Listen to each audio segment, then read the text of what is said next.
Rajagasaja Stotra Satya Sri Sumar, His Divine Grace, Sirabai Charanaravind Bhakti Raghava Swami, Srila Prabhupada ki, Ananta Koti Vaishnava Vrinda ki, Skandi Biti, Founder Charyas Divine Grace, Srila Prabhupada ki, Namacharya Srila Haridas Thakur ki, Samavata Bhakti Vrinda ki, Harinam Sankirtan ki, Grantara Srimad Bhagavatam ki, Dainitai Gaur Pimanande. All glories to the assembled devotees, to gloire aux devotees assemblés, to gloire aux devotees assemblés. All glories to Sri Guru and to Sri Gauranga. All glories to Srila Prabhupada ki. Om Ajnanatimirandasya Gyananjana Shalakaya Chaksuranmiritam Jena Tasmai Sri Gurave Namaha Sri Chaitanya Manobhistam Stapitam Jena Bhutale Swayam Rupa Kadamahyam Dadati Swapadantikam Vandeham Sri Guru Sri Juta Padakamalam Sri Gurun Vaisnavamscha Sri Rupam Sagrajatam Sahagana Raghunatan Vitam Tvam Sajivam Sadvaitam Savadutam Parijana Sahitam Krishna Chaitanya Devam Sri Radha Krishna Padan Sahagana Lalita Sri Vishakan Vitamscha Hai Krishna Karuna Sindhu Dinabandhu Jagatpate Gopisha Gopika Kanta Radha Kanta Namostute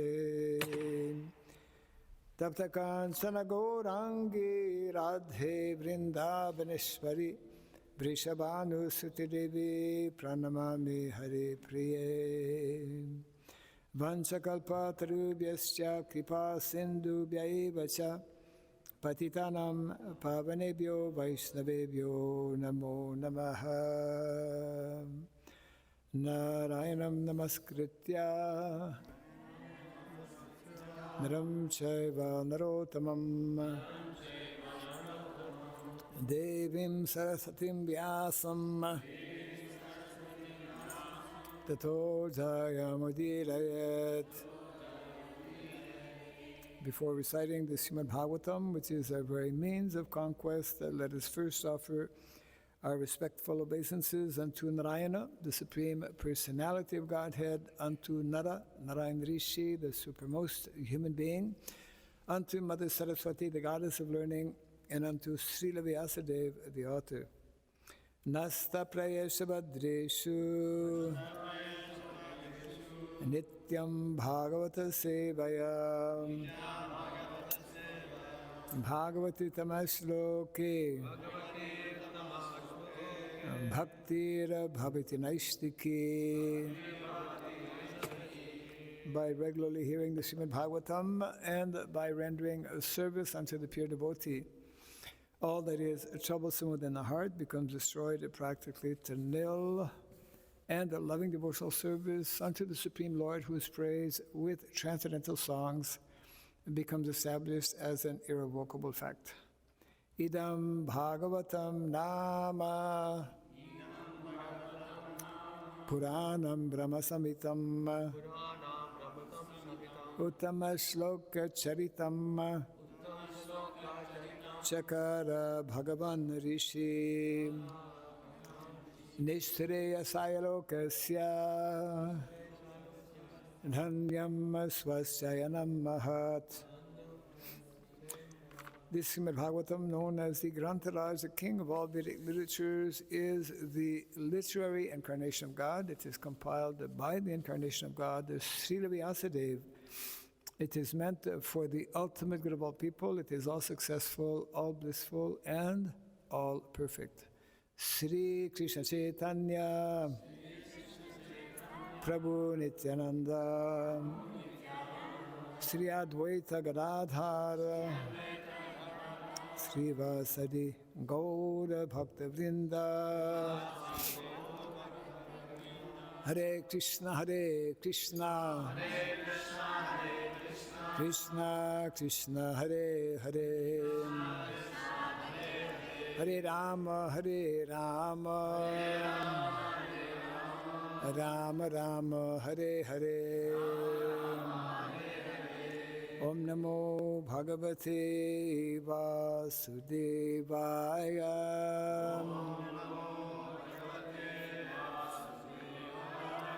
Om Namo Bhagavate Vasudevaya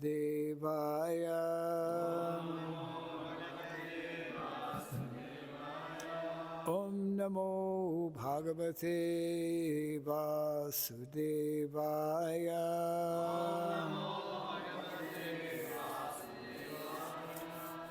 And there is a second mantra, short, that you have to hear attentively, less known to most devotees. Om Surabhyay Namaha. Om Surabhyay Namaha. Om Surabhyay Namaha. Mukam karoti vasalam pangum langayate girim yatkripatamaham bande Sri Gurum Dinataranam yatkripatamaham bande Sri Gurum Dinataranam. Hare Krishna. Welcome everyone to the morning Bhagavatam class, and I will just speak in English today, and the French aspect can be taken up. I don't know, how do you normally do it? It's still the same dilemma? Or well, there's a thing here in Montreal you may not know. Montréal, c'est français. Quebec is French. Montreal is French. Huh? Sounds good. Sounds good. You can follow French? No? Have you worked out a system yet? Not still working on it. Huh? You can make the exception in English. We have, you can. On une classe bilingue le dimanche. Okay, once a week is bilingual. Le dimanche, hein, c'est bilingue. Le dimanche matin, puis le dimanche soir, il y a une classe en anglais, puis une classe en Okay. Donc, étant donné que c'est pas dimanche, since it's not Sunday today, we'll speak in English. Okay, no problem. We are reading from Srimad Bhagavatam, canto number 10, chapter 20, entitled The Rainy Season and Autumn. Okay, but it's spring now. It's supposed to be spring. Snowy spring, yeah, right. White spring. Okay, the text is there, 15. I was told this. He's gone. Okay. Text 15. I believe we're supposed to start at 14, but because 14 does not have a purport, so we're going to 15, which does have a purport. Okay. Girayo Varsha Dharabhir Hanyamana Na Vivyatuhu Abhibhuyamana Vyasanaira Yatha Dukshaja Chetashaha Girayo Varshadharabhir Hanyamana Navivyatuhu Abhibhuyamana Vyasanair Yatha Duk Shaja Chetasaha Girayo Varshad Giraya. The mountains Varshadarabihi, by the rain-bearing clouds. Hanyamana being struck, naviryatuhu, did not shake, abhibhuyamanaha, being attacked, vyasanai, by dangers, yatha, as, adokshaya chetasaha, those whose minds are absorbed in the Supreme Lord.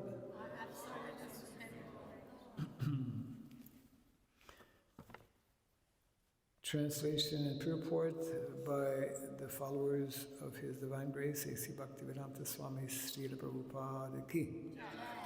Before reading 15, we will read 14. I'll just read the translation. When the rivers joined the ocean, it became agitated, its waves blown about by the wind, just as the mind of an immature yogi becomes agitated because he is still tainted by lust and attached to the objects of sense gratification. Text 15 with purport. Translation. Just as devotees whose minds are absorbed in the personality of Godhead remain peaceful even when attacked by all sorts of dangers, the mountains in the rainy season were not at all disturbed by the repeated striking of the rain-bearing clouds. Purport. When splashed by torrents of rain, the mountains are not shaken. Rather, they are cleansed of dirt and become resplendent and beautiful. Similarly, an advanced devotee of the Lord, an advanced devotee of the Supreme Lord, is not shaken from his devotional program by disturbing conditions, which instead cleanse his heart of the dust of attachment to this world. Thus, the devotee becomes beautiful and resplendent by tolerating difficult conditions. In fact, a devotee accepts all reverses in life as the mercy of Lord Krishna, realizing that all suffering is due to the sufferer's own previous misdeeds.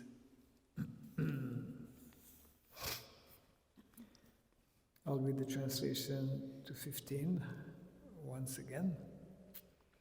Just as devotees whose minds are absorbed in the personality of Godhead remain peaceful even when attacked by all sorts of dangers, the mountains in the rainy season were not at all disturbed by the repeated striking of the rain-bearing clouds.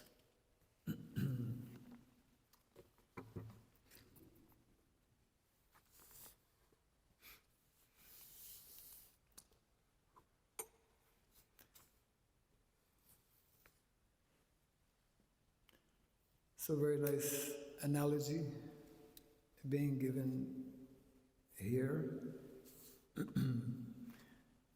How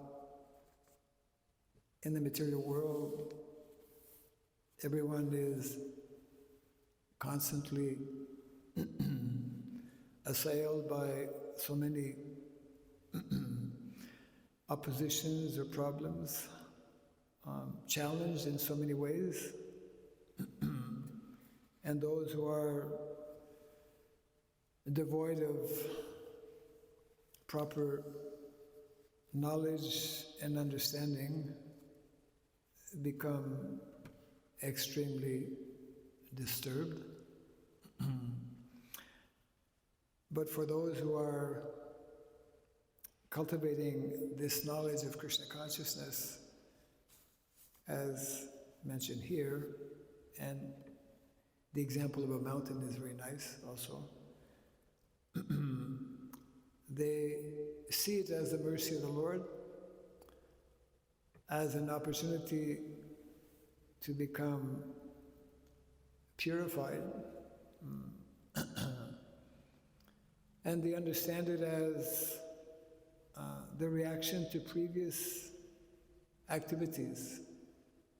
Actually, there are two main reasons why we suffer, or why we have to meet with so many, we call, trials and tribulations.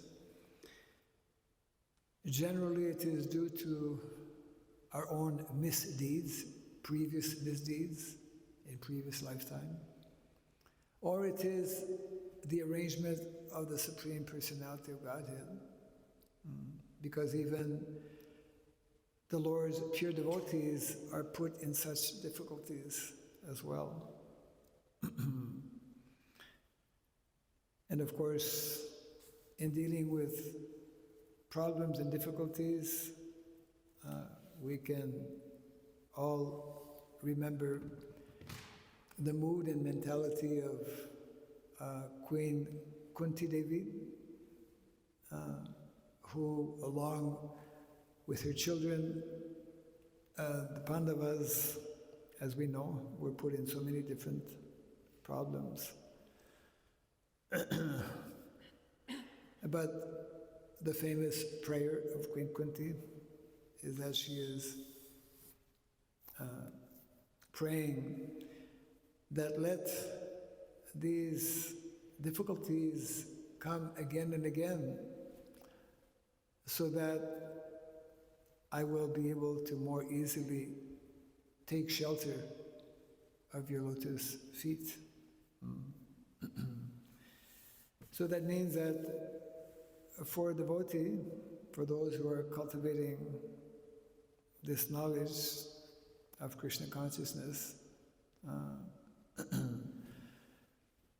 we are meant to remain, or we can remain fixed. The word is dhira. Even when facing the most critical of all challenges that all of us at some point or other will have to face, the inconvenience of having to leave this body. That is the biggest challenge that everyone has to face in this material world. I was just reading a few verses before.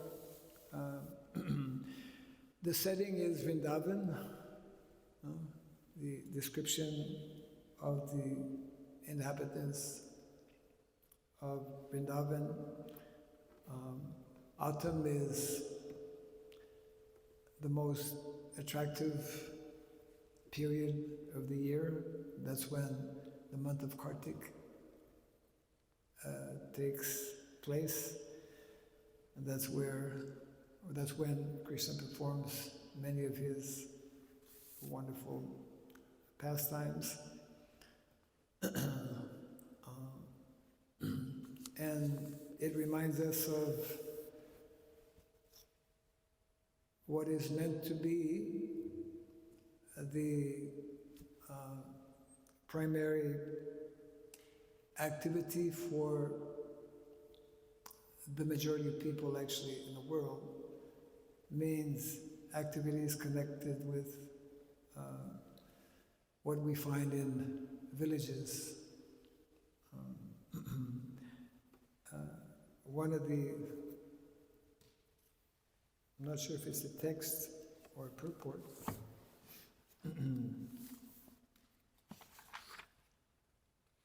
Yes, it's a text actually. Just a few texts before this. Text number 12. It is describing the life of those fortunate souls who are living in villages. I'll just read it actually, text number 12. Something that kind of caught my attention a little bit. With their wealth of grains. So, yeah, in the autumn, that means after harvest, right? Generally at this time of the year, in April, those who are farmers or those who are dealing with land, they will be preparing their different beds, as they say, and especially in the Western world, we have to start inside different seeds or different, what do you call it? Whether it's flowers, whether it's vegetables we're growing. So this is after the harvest, where if one has been diligent in looking after his land, then with their wealth of grains, the fields gave joy to the farmers. But those fields created remorse in the hearts of those who were too proud to engage in farming. Interesting point. Should I repeat this? Yeah. But those fields created remorse in the hearts of those who were too proud to engage in farming and who failed to understand how everything is under the control of the Supreme. So 2 points very important here, which is connected with what we're reading today also. For a devotee, regardless of what happens, we know that nothing, what's that expression, not a blade of grass moves without the will or the sanction, rather, of the Supreme Lord. So the first point being that this is meant to be the natural activity for the vast majority of people actually in the world. Farming, agriculture, as a matter of fact, it is described when we study what is the basis of our Vedic culture. Of course, the essence of the Vedic culture, we all know, is to engage in the devotional service of Krishna. But there are different prescribed duties, isn't it, that are identified, that are spoken about. And prescribed duties actually has to do, little echo. Prescribed duties is a very interesting word or concept. Duties.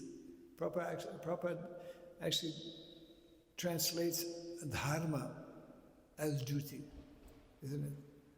Or sometimes he uses different expressions. Dharma means the law. Dharma means what is meant to be our natural duty. So that's why the word prescribed is very important, because prescribed has to do with what Krishna prescribes, as opposed to what I prescribe. What is prescribed in the Shastra, obviously, or at least it should be obvious to us, is what is meant to be the ideal occupation and activity for all of us. In other words, everything has been laid out, everything has been nicely presented and explained for those who will be attentive to, number one, hearing, and secondly, who will not be too proud to follow, as mentioned here. Nowadays, it's an interesting and important point as well. More and more people don't want to do farming. And the majority of our devotees don't even want to think about it. Because they think it's not for me. It's not meant for devotees. But who are all the residents of Vrindavan who are doing farming? They're all devotees. I mean, everyone, every single Brajavasi obviously is a devotee. And that is their main activity. And when there's some kind of calamity, because calamities even come in Brajabhumi, as we know, because of Kamsa, who's not too far away. Kamsa is sending his different agents. But the residents of Vrindavan, because they know Krishna is there, and they naturally and immediately, spontaneously take shelter of Krishna, so they're not in undue anxiety. So these two things are kind of, I would say, interconnected, or we can try and see how they can be or how they are interconnected.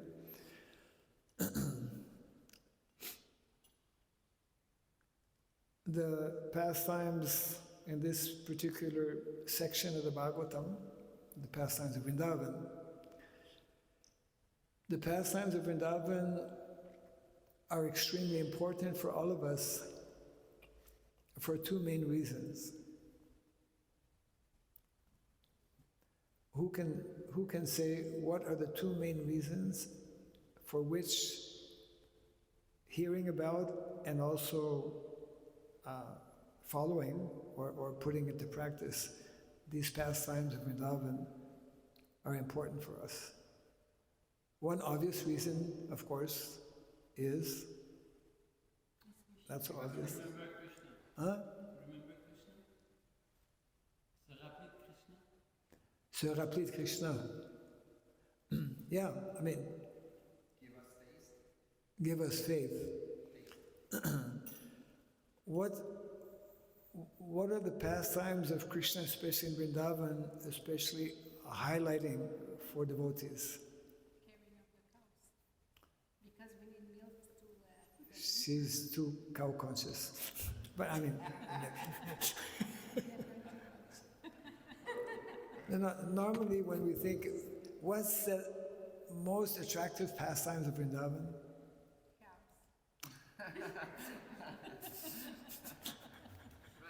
I guess it... the Rasa Leela. I mean, Krishna's intimate relationship. We'll be coming to the cows in a minute. We're not forgetting about the cows. But generally when we think of Vrindavan, we think about Krishna's,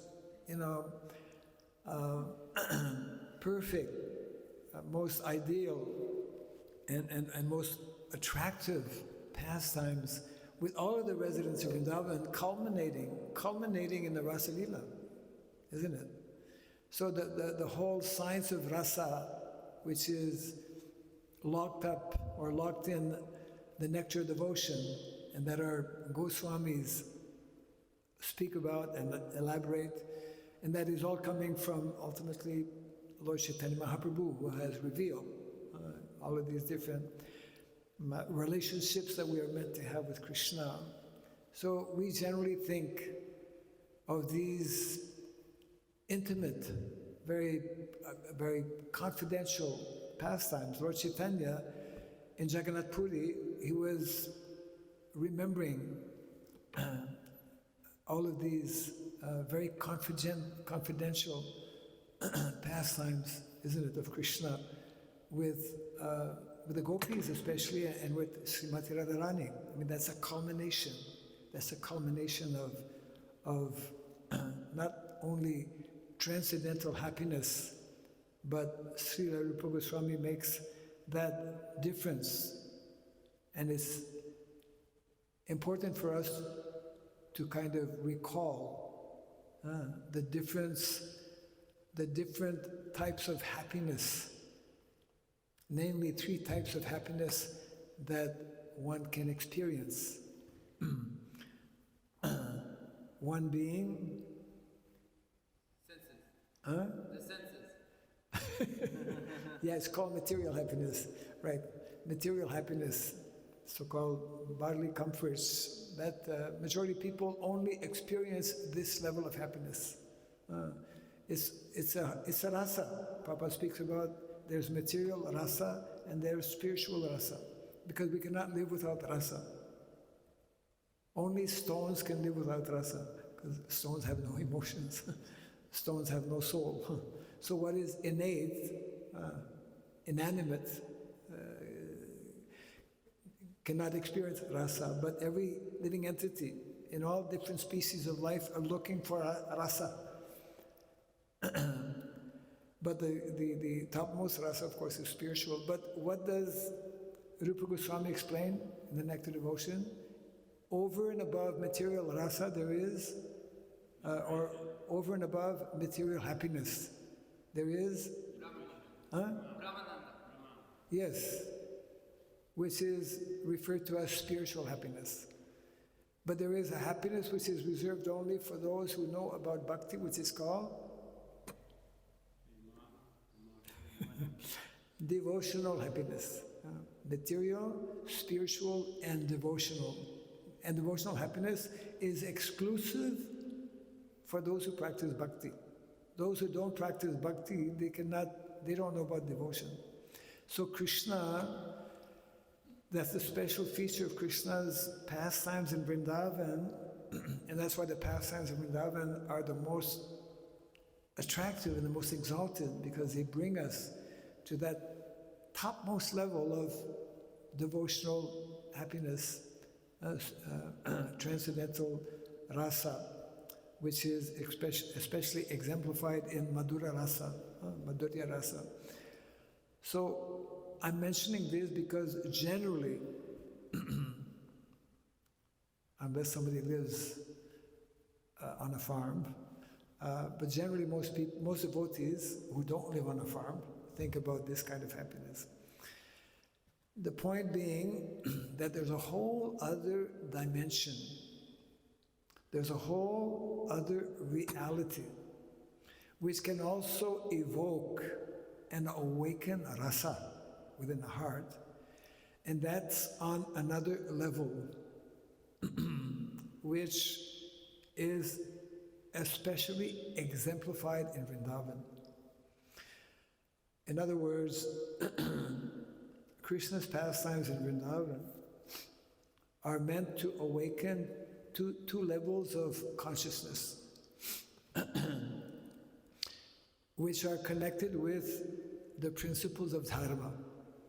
And we have to follow this carefully, otherwise we'll miss it. The one that we've spoken about is spiritual dharma, spiritual culminating in devotional consciousness. But there's the other level of dharma, the other level of activity connected with the body, connected with nature, that is called material dharma. And that is based on sciences, on specific sciences that are standard Vedic sciences, that are connected with prescribed duties. If our duties, or let's say in modern day society, we speak of occupation or job. If our occupation, if our job is not in line with what is recommended in the Shastra, then that is, there is something missing. It is not in keeping with what Krishna is recommending. So I'm referring to this whole, like, now we're coming to the cows. Now we're coming to the cows, because in the Vedic culture is incomplete without the presence of the cows, and how we deal with the cows, and how simultaneously we deal with the land. It's, so that's why in this text 12, I'm going to have to remember this text, it mentions that those who are too proud don't take to farming. Let that sink in a little bit, Those who are too proud, as devotees also, they don't want to consider this activity of farming, not understanding that this is meant to be the norm. The norm. Norm means majority of people do this. Norm means that's what we see everywhere. It's very interesting how now this will be of interest to people from New York and area. The founding fathers of America, of special interest for people from America. Canada is not too far away. The founding fathers of America, I didn't know this until a few years back. I think it was Benjamin Franklin, or one of the founding fathers, he mentioned, and I'm paraphrasing, that America will be great. America will prosper. America will be healthy and prosperous if it sticks to agriculture. Wow. And history tells us otherwise. I mean, agriculture is there, but we've changed it, and also we've introduced all kinds of industry and technology, etc. And now, in so many ways, we have a whole major problem in the world. There are so many that it's difficult to choose which one I'm talking about. I'm talking about the problem of ever-increasing urbanization, which is very directly connected with industrialization and mechanization, which is taking us away. More and more people, especially we see this in America, what's the population, what's the percentage of the population living in towns and cities in America? Last I heard was about 95%. Majority, a vast majority, yeah. Whereas a place like India or some other Asian countries, you still have maybe 60% of the people in the villages, although the villages are very highly urbanized. They're becoming like cities as well. But the fact remains that people are still much more in Asian countries than in Western countries, more closely connected with the land, more closely connected with cows, although there's a lot of work to be done there because we're doing things against the principles of Dharma. So this point is important. A devotee is someone who is very fixed, who becomes very fixed in understanding that I should do whatever is recommended in the Shastra, and I should not become overly puzzled or disturbed because I know that everything's under Krishna's control. And that's very important in our modern day society now for all of us as devotees to understand, because actually the whole world is out of control. Of course, it's under Krishna's control, but it is very much out of control because it's not in keeping with the principles of Dharma. And that's where devotees come in. we have to realign our activities. We have to reintroduce what is meant to be the norm. But if we ourselves are not on that track, we're not going to bring in too many people. If if the norm is farming, which is mentioned here, and only those who are too proud don't do farming, and I think we need to make this known to more devotees,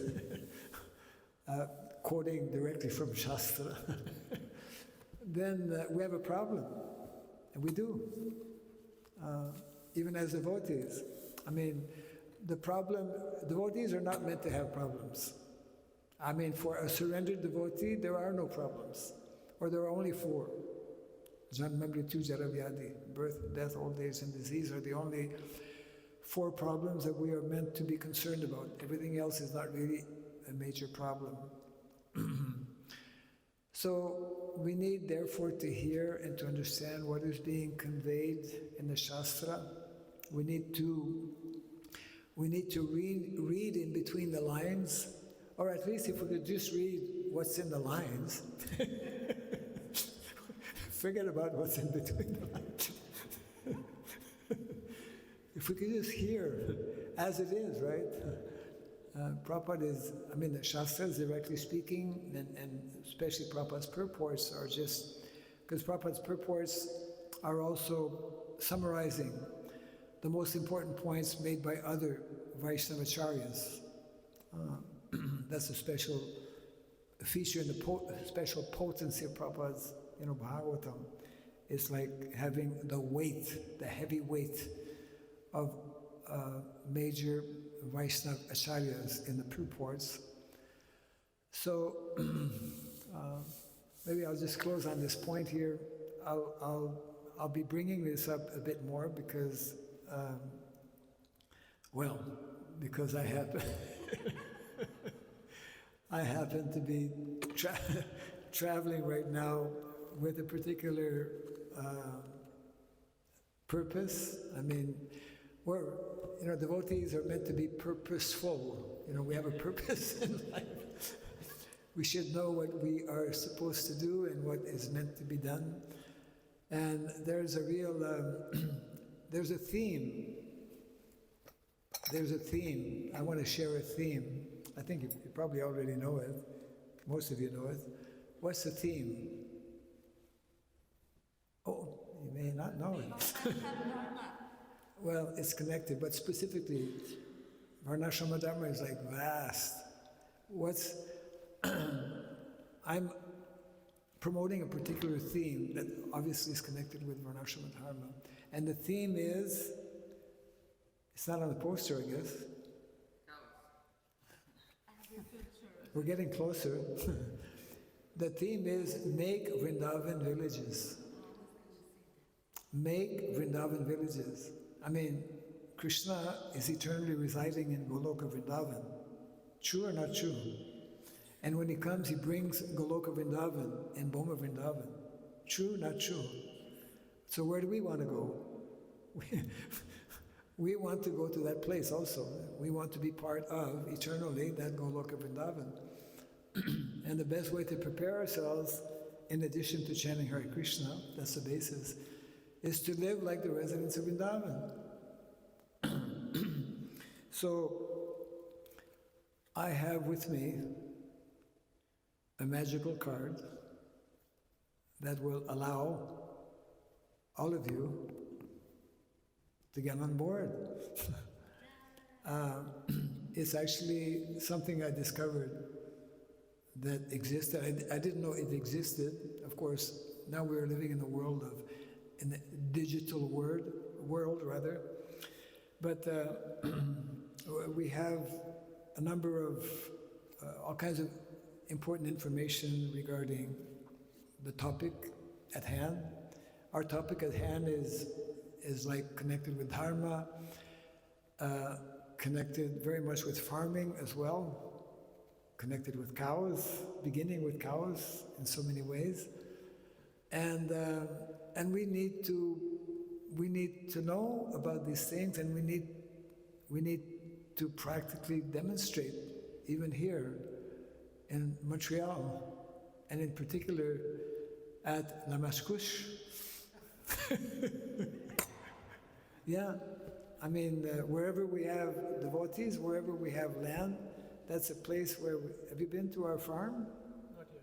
Not yet, okay. It's not far away. It's, I think, within, how long does it take to go there? 25, 45 minutes, yeah. You still have horses there? Yeah. We'll graduate one day. We will graduate one day. I mean, upgrade. Maybe upgrade might be better.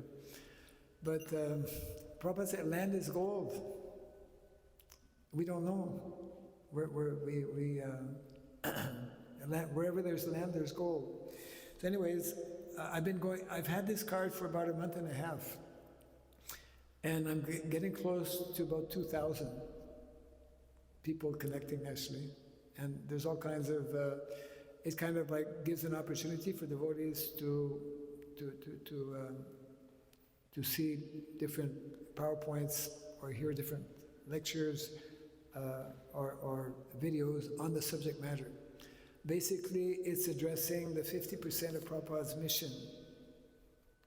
Prabhupada's mission, 50%, has yet to be fulfilled, which is establishing Varnashrama Dharma. And there's a lot of information in the days to come, in the next few weeks. Hopefully we'll be having different kinds of talks, discourses, seminars on various aspects. But before, it's only one card, and it's like the way it works is that you touch it to your phone. If you have a particular program open, immediately you'll get it. Otherwise, you can scan it. There's a whatever code is here, yeah. But before we close the Bhagavatam class, if there's any comment or question, we can take maybe a few minutes if we are allowed. Yeah, it's okay.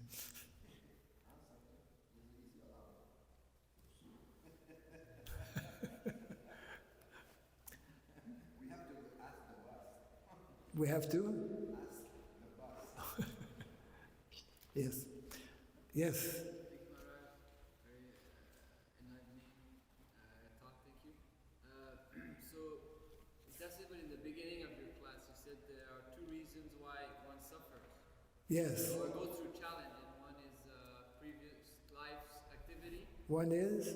Previous life activity. Yeah, correct. Previous or present? Yeah, and then the arrangement of the Lord. Yes. So is there a way we can No? distinguish? Well, you're going to act differently if you know? Well, we're going to perceive it differently. Well, we may not always know, but we should assume in Kali Yuga that it's, our previous, for the vast majority of people, we are suffering because we have created at some point.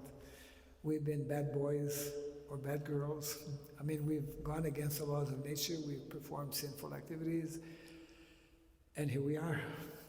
We would not be here otherwise in the material world. There are rare, extremely rare personalities who do appear in the material world, who are not sinful, who appear not because of karmic reaction, and who also suffer. But that is arranged by Krishna to glorify such personalities who, even under difficult conditions, they will always take shelter of the Lord and not be overwhelmed in any particular way. We also learn from Srila Rupa Goswami how even those who may not be eternally liberated, majority of living entities who come in the material world, by taking up the process recommended by the Goswamis, by Lord Chaitanya, then we can become purified to the point of transcending both the three modes of material nature and also transcending the threefold miseries of life, isn't it? Not being affected by all of the different problems or sufferings that are there in the material world, because that is the nature of the material world. Dukhalayam Shasvatam, it's a place of misery. But even the more we practice as devotees, we learn to transcend, or at least in our mind, not be overly disturbed by those. And it's probably better for all of us to assume that what is coming our way was created by us. Yeah. Yeah. Any other? Yes. Do you take comments? Oh, yeah, comments. Yes. Yeah. I have to hear whether it's French or English. Des commentaires. Yes, please. As long as it's not more than half an hour. Huh? Yes. Established a temple in Mayapur, the deity of, what's the name of the deities there? Anyway, he established these deities. Remember the name? In Mayapur. It's not it's Radha Krishna, but their name is Gandharvika Giridhari. that's it. Gandharvika Giridhari. Okay. So when he established this temple, if you notice, there was like a lot of flowers and at one point what he did, he asked all his devotees at one point, please come and do some gardening. Oh, he said that, huh? Yeah. Okay. And then the sannyasis, they were like, Yeah. like what is Guru Maharaj is saying? And they didn't go. Only one of them started gardening. And Bhaktisiddhanta Saraswati Thakur, he said it 3 times. And none of them did it. Then the next day, he gardened every day himself. And he did for 2 weeks. And then a few of them started joining in, but they had actually reluctance to do this because they were collecting money and they were, of course, they were converting people to chant Hare Krishna. But then he says, now we need to go closer to the land. And that's what he said. I'm not sure he said that because it was Mayapur or it was just the land itself, but that's what happened. 2 weeks. He didn't do anything else. It was just Gardening, huh? with the shovel himself. Okay. So that's one thing I want to say. Another thing is, You can give me the reference of that. Not that I don't believe you. I heard this in 1995 when I was in Vrindavan. It was This is the second point you're making. no, Oh, it's the same. it was a reference. Oh, I see. Okay, 1995. So it was in Vrindavan. There was 6 sannyasis talking in Raghava Swami and Nitai Chan Swami. Okay, One of them. I see. Okay, interesting. Okay, and you had another point to make? Yeah. Okay. Just so you know, I do give talks, and I have a course I'm giving in my town. About gardening. Yes. So I do this next Sunday on the 13th. Oh, you have a talk Yeah. about gardening. I teach people to do this. Yes. Okay, nice. Yes. I realized that in the newspaper, Mr. Legault, this is the Prime Minister, he drives people for war against the United States. And they talk about armament, buying armament. Equipment. Huh? Okay, thank you. Anyways, now you have a verse to quote from also, right? You have a verse to quote from, text number 12 here, that only those who are too proud will not do farming. But you have to be careful to whom and how you say that. to people. Okay, it's past 9 o'clock, so maybe we can close for now. Jai Grantaraj Srimad Bhagavatam ki, Jai Srila Prabhupada ki,